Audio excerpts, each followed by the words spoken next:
Saturday arrived with a nervous energy that had me awake before dawn. I went through my morning routine mechanically, punching the heavy bag until my knuckles were raw, running through dance routines until my muscles screamed in protest, trying to burn off the excess adrenaline that made my hands tremble and my thoughts race. By late afternoon, I was a bundle of raw nerves. I'd showered and changed 3 times, finally settling on a simple black t-shirt and dark jeans that hugged my athletic frame without being too obvious. My phone buzzed with a text from an unknown number. It's my place. 7 p.m. Address is 423 Riverbend Drive. Don't be late. My heart leaped at the message, a mix of excitement and dread coursing through me. 423 Riverbend Drive. I knew the area, an upscale neighborhood on the edge of town, where the houses had sprawling lawns and privacy was guaranteed by tall fences and strategically placed trees. As I drove to his house, my hands gripped the steering wheel so tightly my knuckles turned white. Every red light was an eternity, every turn a decision point where I could still turn back, go home, pretend none of this ever happened. But I didn't. I couldn't. His house was exactly as I'd imagined. Modern, elegant, tucked away behind a high wooden fence with an automated gate. I parked on the street, my heart hammering against my ribs as I walked up the cobblestone path to the front door. Before I could knock, the door swung open, revealing Mr. Robinson in a way I'd never seen him before. He'd changed from the professional attire I was used to, now wearing a simple gray sweater that clung to his lean frame and dark jeans that hung low on his narrow hips. His golden hair was slightly messy, as if he'd been running his hands through it, and those gray-blue eyes were dark with an emotion that made my stomach clench. "You came," he said, his voice softer than I'd ever heard it. "You asked me to," I replied, my own voice barely a whisper. He stepped aside to let me in, his fingers brushing against mine as I passed him, a brief, electric contact that sent a shiver down my spine.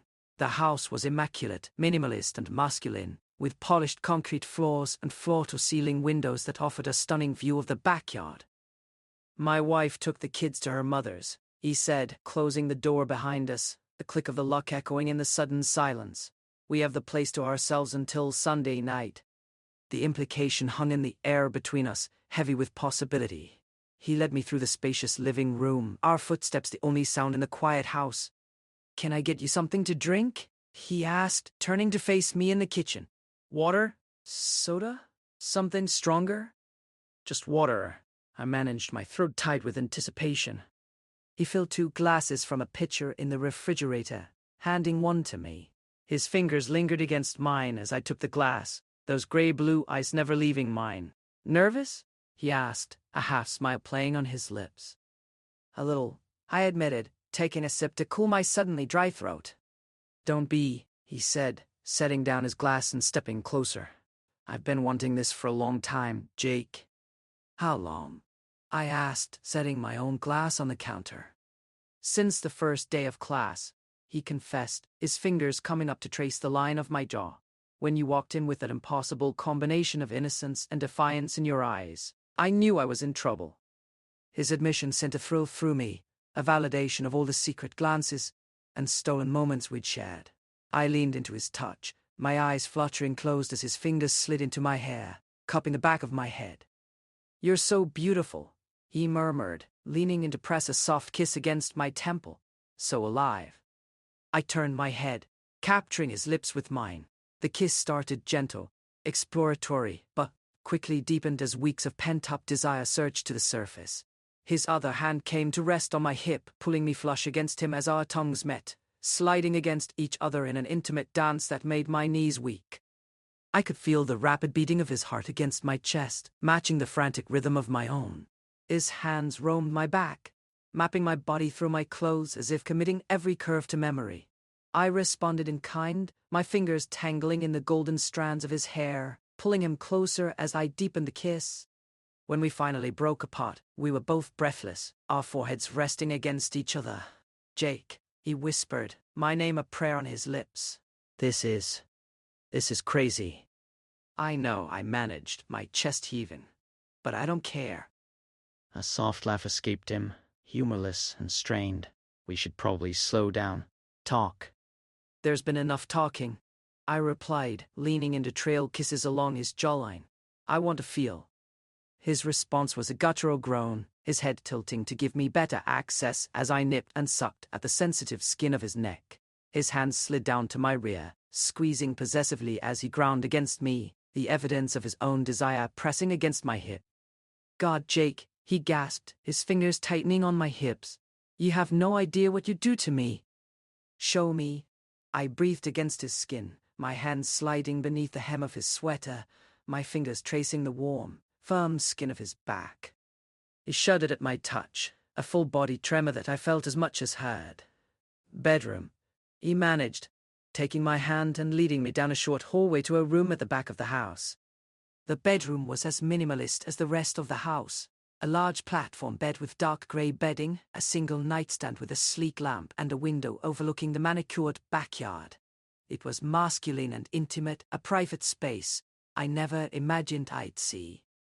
He turned to face me, those grey-blue eyes dark with desire as he reached for the hem of my t-shirt. May I?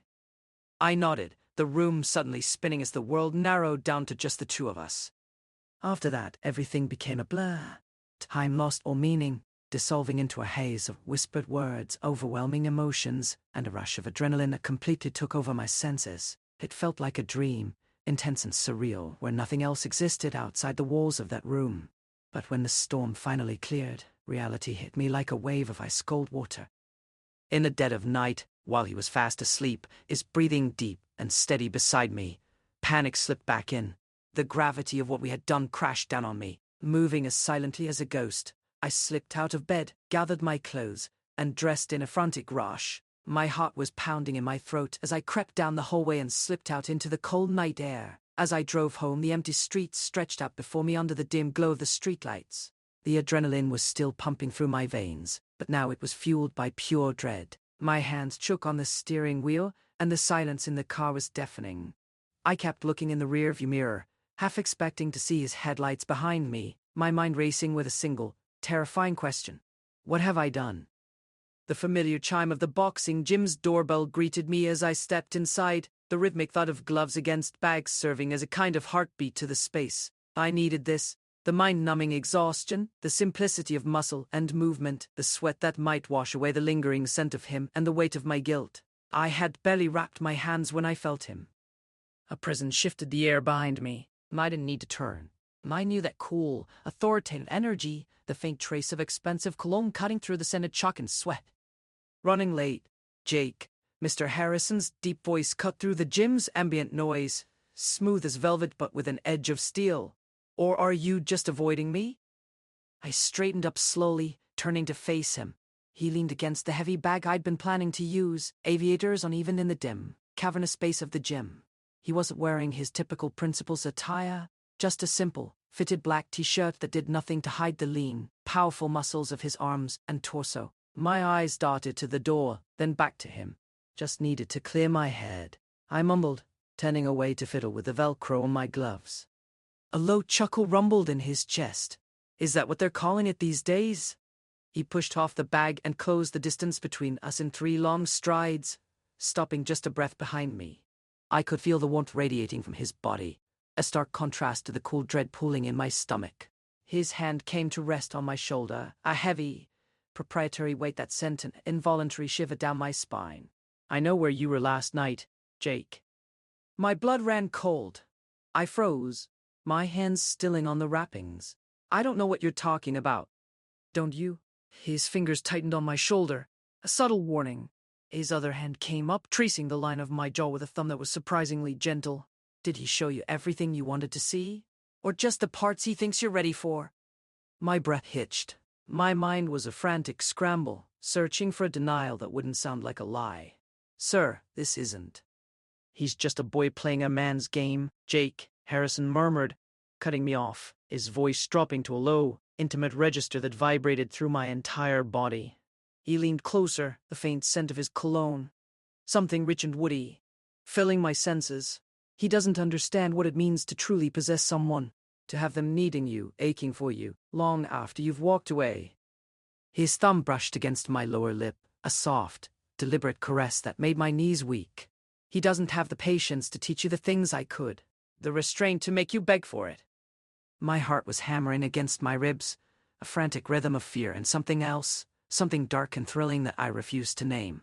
I was trapped between him and the heavy bag, his body a cage around mine, his words a net I was already tangled in. Why? I finally managed to ask, my voice barely a whisper. Why are you doing this? Because I see you, he said simply, his grey-blue eyes boring into mine.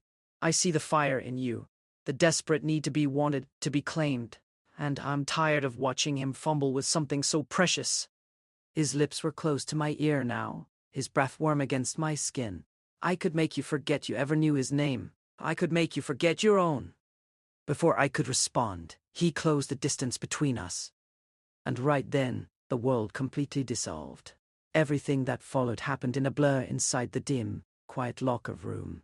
Time became distorted, a chaotic rush of overwhelming emotions and a suffocating sense of panic. I barely remember the details, just the heavy atmosphere, the crushing weight of his presence, and a feeling that my life had just spun entirely out of my control.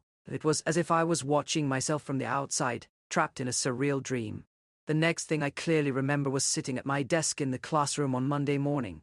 The teacher's voice was just a low, meaningless drone in the background. I couldn't focus on the textbook in front of me, nor could I register a single word being said. My mind was completely consumed, violently torn between two people.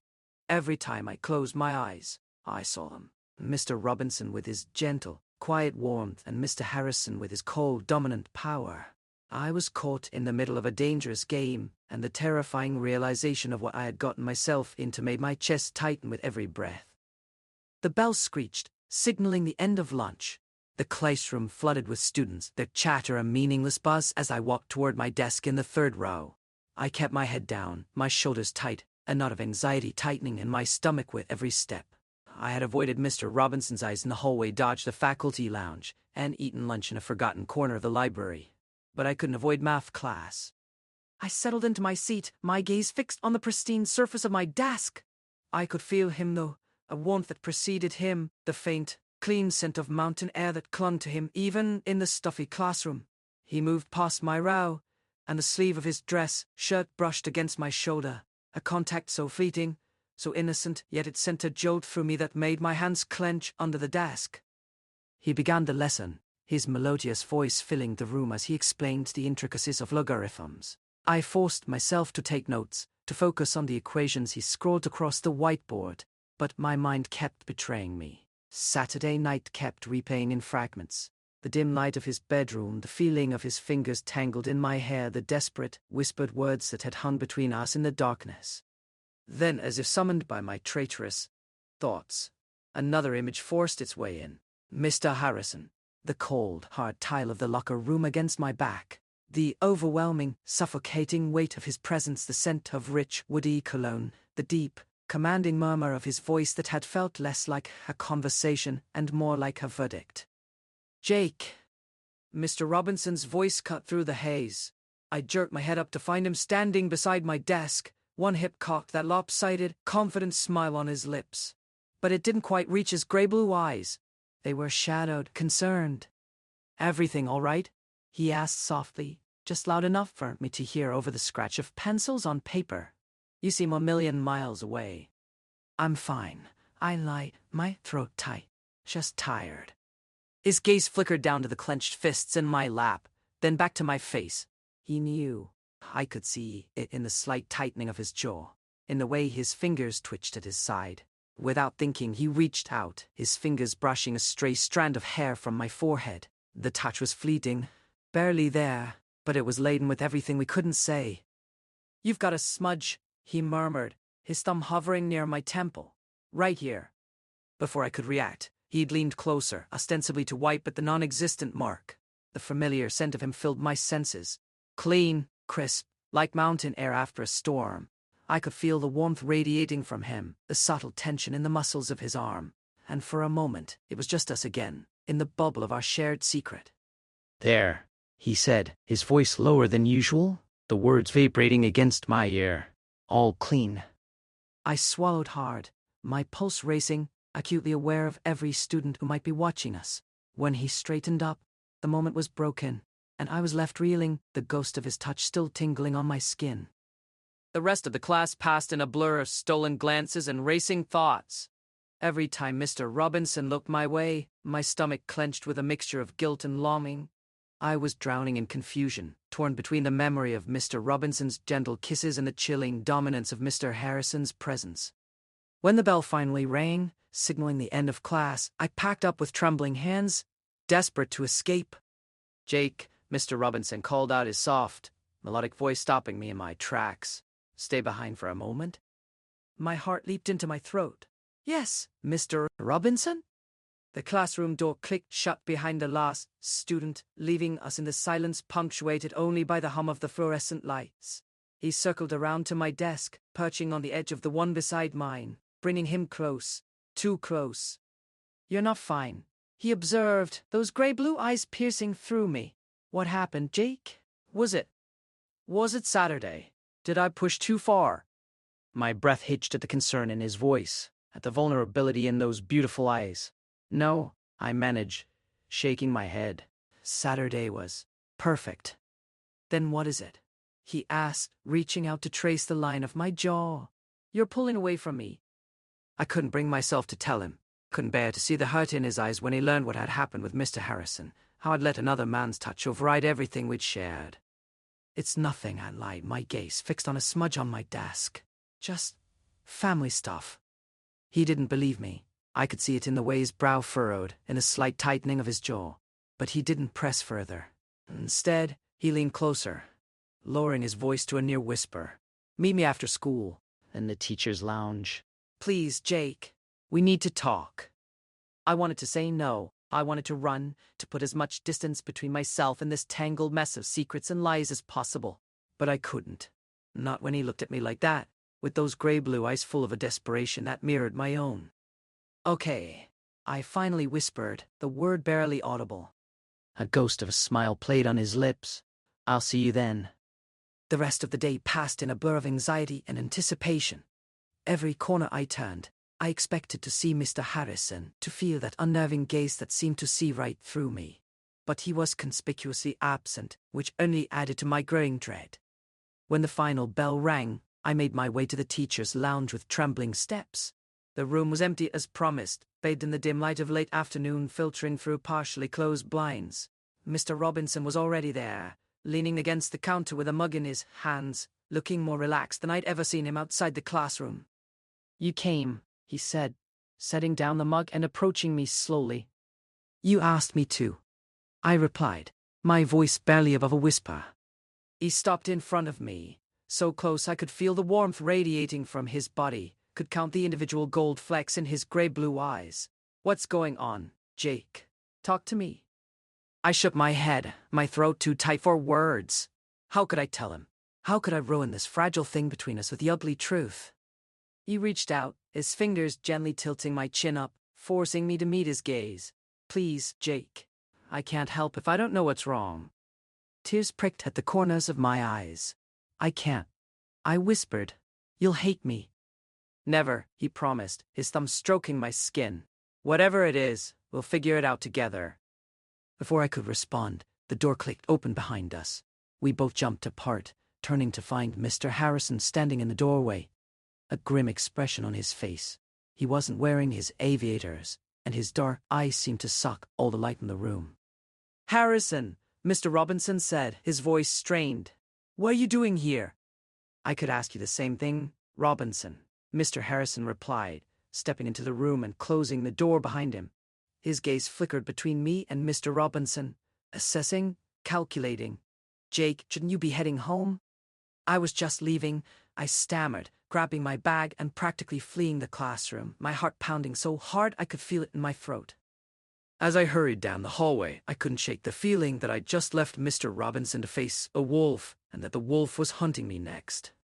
The following week passed in a haze of anxiety. I avoided both men as best I could, taking different routes through the school, eating lunch in the library, keeping my head down in class, but I couldn't escape them entirely. Every glance from Mr. Robinson in the hallway was a question I couldn't answer. Every accidental brushing of our hands when he handed me back a graded paper was a reminder of everything we'd shared, and everything I was hiding. Mr. Harrison was even more unnerving. He seemed to be everywhere I turned, appearing at my locker as I was grabbing my books, leaning against the doorframe of the gym as I finished practice, watching me from across the cafeteria during lunch. He never spoke to me, never approached me directly, but his presence was a constant, oppressive weight that made it hard to breathe. By Friday, I was a nervous wreck. I decided to skip dance practice, heading straight to the parking lot after the final bell, desperate for the sanctuary of my own home. But as I approached my car, I found Mr. Harrison leaning against it, those dark eyes fixed on me. "We need to talk, Jake," he said, pushing off the driver's side door and approaching me slowly. I took an involuntary step back, my heart hammering against my ribs. "I don't think that's a good idea, Mr. Harrison." "Why not?" he asked, stopping in front of me, so close I could feel the warmth radiating from his body, could smell the faint scent of his expensive cologne. "Afraid I'll tell Robinson what happened in the locker room." My blood ran cold. "That was a mistake," I stammered, my gaze fixed on the polished leather of his shoes. "It didn't mean anything." "Didn't it?" he challenged, reaching out to cup my chin, forcing me to meet his gaze. "I seem to recall you begging for more." Tears of shame and frustration pricked at the corners of my eyes. "Please," I whispered. "Just leave me alone." A flicker of something. Regret? Pity? Crossed his features before being replaced by that familiar, calculating look. "Fine," he said, stepping back. For now. "But this isn't over, Jake." And then he was gone, leaving me trembling beside my car, the weight of his threat hanging in the air. The weekend brought a temporary reprieve, but the anxiety gnawed at me constantly. I couldn't sleep, couldn't focus on the dance routines I usually found so comforting. Every creak of the house, every car that passed by on the street had me jumping, convinced that Mr. Harrison was coming to make good on his threat. Monday morning found me a nervous wreck as I walked into the school. The halls were buzzing with the usual pre-class chatter, but I felt isolated, as if I was walking through a world I no longer belonged to. Every shadow seemed to hide a threat, every corner a potential ambush. I made it through my morning classes in a daze, my mind too preoccupied to focus on the lessons. But as I walked into math class, my heart dropped. Mr. Robinson wasn't at his desk. Instead, there was a substitute teacher, a kind-faced woman who introduced herself as Miss Davis and announced that Mr. Robinson had taken a sudden leave of absence. The words hit me like a physical blow. Leave of absence. It sounded so official, so final. My mind raced with possibilities. Was he sick? Had something happened to his family? Or worse, had Mr. Harrison already made good on his threat?